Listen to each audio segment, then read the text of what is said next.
Kanalıma ve mutfağıma hoş geldiniz. Bugün mutfağımda zencefilli ballı limonlu çay yapacağım. Malzemeler: 4 yemek kaşığı limon suyu, yarım tatlı kaşığı zencefil, 1 tatlı kaşığı da bal.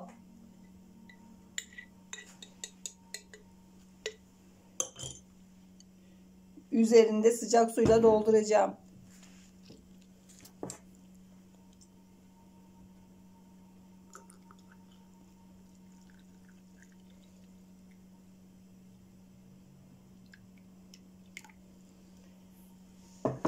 Çayımızı karıştırınca içmeye hazırdır. Soğuk algınlığına, öksürüğe birebir etkili olan içeceğimiz hazırdır. Yapacaklara kolay gelsin diyorum. Videomu beğenip yorum yapıp kanalıma abone olmayı unutmayın. Hoşça kalın.